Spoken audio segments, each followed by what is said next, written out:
السلام علیکم۔ ہماری بات کے ساتھ میں ہوں محمود عالم خالد۔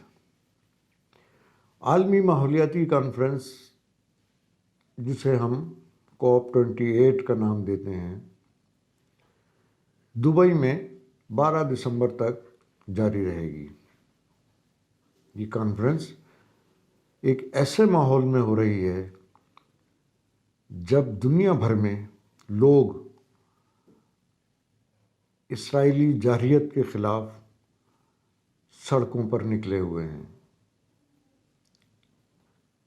ہزاروں لوگ شہید ہو چکے ہیں، شہر تباہ و برباد ہو چکا ہے۔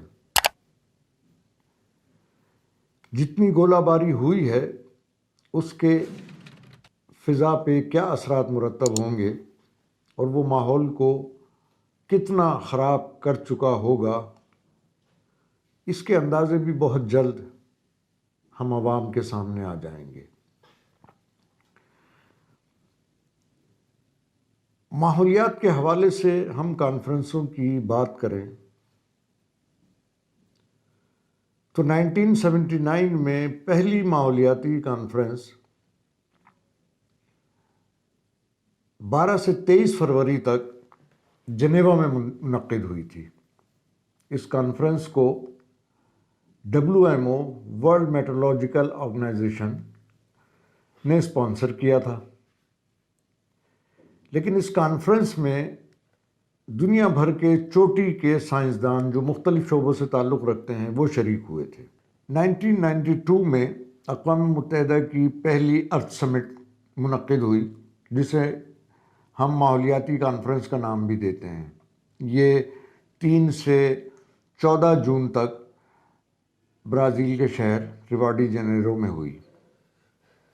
اس کانفرنس میں دنیا کے 154 ممالک شریک ہوئے، اور میں آپ کو بتاتا چلوں کہ 1992 میں اس وقت کے وزیر اعظم نواز شریف نے پاکستان کی نمائندگی کی تھی۔ اس کانفرنس میں اقوام متحدہ کے frame work on climate change, جسے ہم UNFCCC بھی کہتے ہیں، اس نے ایک مسودہ پیش کیا تھا جس کا مقصد آب و ہوا میں ہونے والی تبدیلیوں سے ہم انسانوں کو تحفظ فراہم کرنا تھا۔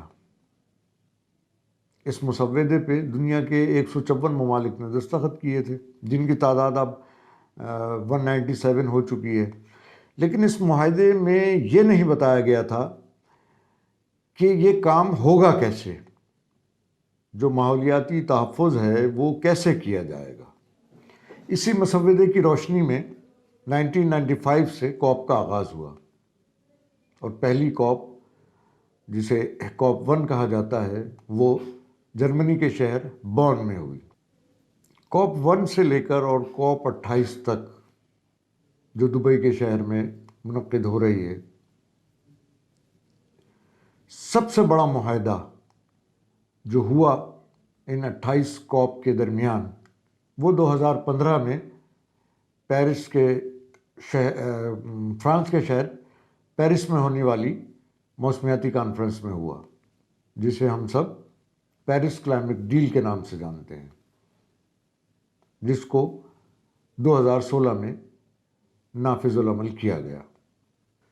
دبئی میں منعقد ہونے والی COP28 میں 7,000 سے زائد ڈیلیگیٹس متوقع ہیں، جن میں مملکتوں کے صدور، وزیر اعظم، وزرائے ماحولیات، سائنسدان، سول سوسائٹی، میڈیا اور بزنس سے ریلیٹڈ بہت سارے بڑی آرگنائزیشن شامل ہیں۔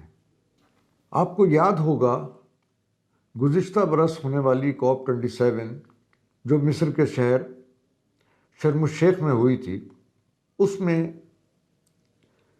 ایک معاہدہ تیار کیا گیا تھا جسے لاس اینڈ ڈیمیج کا نام دیا گیا تھا۔ اس معاہدے کی تیاری میں پاکستان اور بنگلہ دیش نے بڑا بھرپور کردار ادا کیا تھا۔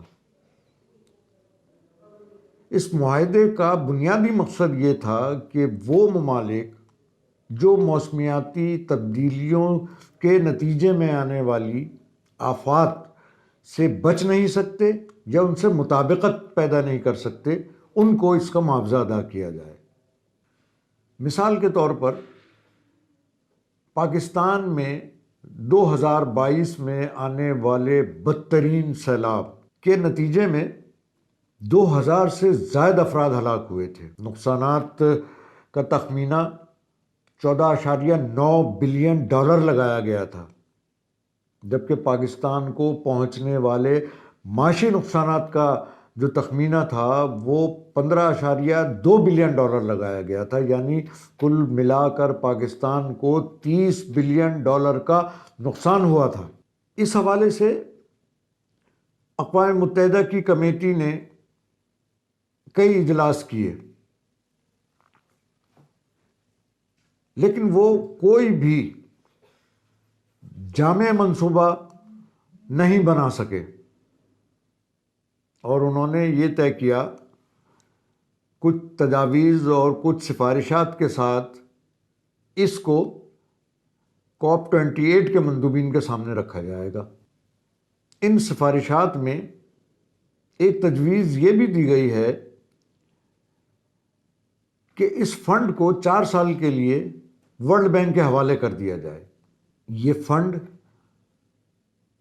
ان ممالک کے لیے ہے جو موسمیاتی تبدیلیوں کے نتیجے میں آنے والی آفات سے شدید متاثر ہو رہے ہیں، اور وہ ملک دنیا کے ترقی پذیر اور غریب ممالک ہیں۔